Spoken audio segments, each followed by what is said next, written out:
just 20 years old. Cut me some slack. I wouldn't say fair or unfair. I would say at times it's blowing a little bit out of proportion. At the end of the day, hope people still see that I'm still a 20-year-old kid in college. A.J. McCarron, quarterback of Alabama, backed him up a little bit, said he believed the reason why he skipped the last day at the Manning Academy. Also made a pretty good point. He says, you know what? I'm not a normal 22-year-old.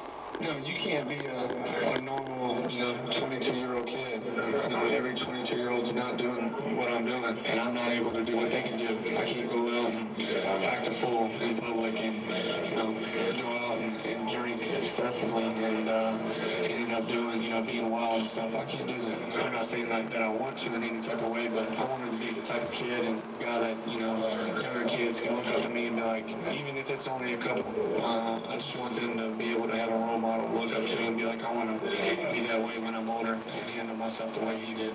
I like how A.J. McCarron says there, and I can't go, get hammered every night. He says, well, not that I want to do that or anything. It's almost like he's upset about it. Everybody else gets to go out and just get crap-faced, and I can't. Yeah, it's not that I want to be a good role model. That is a little weird. It's kind of funny how he said that. Now, about the Manziel, he says I'm 20 years old, McCarron, and A.J.'s 22, so whatever. Listen, I'm giving him the pass. I said that earlier in the week. I give Manziel a pass. It does seem like, though, that every time that we start to talk about him, it's never a positive thing. We'll see how the football season progresses, see how his decision-making progresses from here. I also think it's in the middle of July. It's the dog days of summer. A guy that leaves the passing academy that happens in September. I know everybody's playing football, but, nobody's doing that. In the middle of the NBA, I don't think we're talking about it as much. Right now, reporters 24/7, they're looking for something to discuss. So he left the Manning camp a day early. So what? He gets a pass from me, but I also am a little concerned. He mentioned, I'm 20 years old, I'm 20 years old, I'm 20 years old. Kept saying that like it was an excuse that he could use, and boy, betcha I'm going to use it. That's fine. You get it. Now you've got it. Now you can't use it anymore. Would you agree? He is only 20. Maybe he's just not used to dealing with. So I'm being a little hard. Yes, I think so. Poor kid, he's only 20. Well, I know. Poor kid. He's only 20 years old, even B. Nick Faldo gave Rory advice this week heading into the British Open. Did not work out for Rory McIlroy. He did not make the cut. He's not going to make the cut. He didn't have, very good first couple days there in the British Open. Nick Faldo, though, didn't either. So, anyway, we'll see. British Open's turning out. It's going to be a pretty good weekend for golf. I've just got a feeling. I hope on Monday we can talk about Tiger getting another major. Yay, me too. For no other reason, we're going to have a lot of people, I hate that guy, I hate that guy. Mariano Rivera, he got to stand alone on the mound this past week at the All-Star game. He did so because it was his last All-Star game.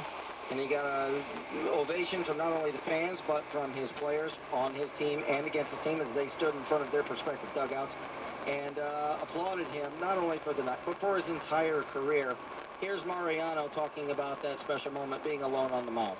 Leaving me alone there, I feel like I feel alone, and it was a great feeling though. It reminded me when I got the record when Jorge Posadas pushed me back to the mound.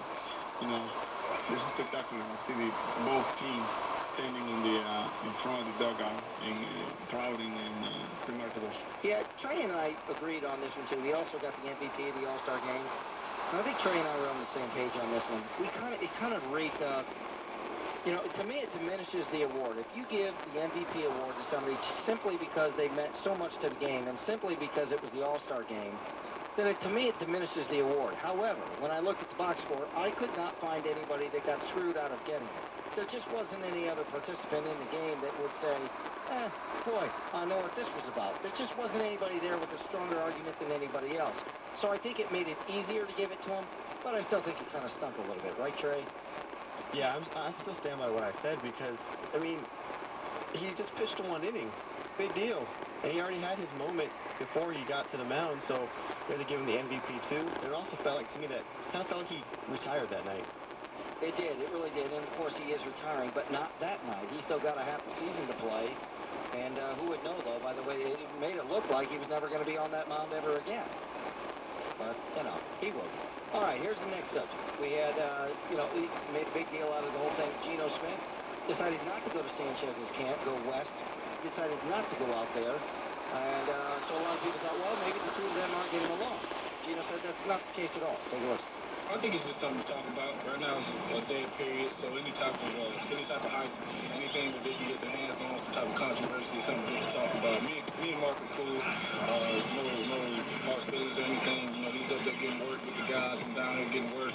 Some guys are going to be down here today, so you know, it's just been good. I'm taking this competition very seriously. You know, preparing myself to be a starter. You know, as I've said all along, and I think you know the media they're doing their job. You know, they gotta create a hot story. They gotta keep the fans interested, so you know they're gonna put whatever they want out there.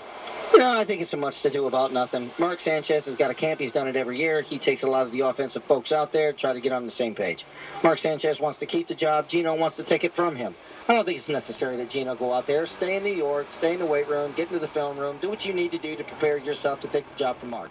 I have said all along, after the fiasco from last year, you know, Rex was just barely able to keep his job. If you're going to start over, if Rex wants to turn the page and go another direction, then you got to dump Mark Sanchez. I mean, not from the starter's role. I mean, get him out of camp. Get him out of there. Set him loose. Let somebody else pick him up, pay part of the tab.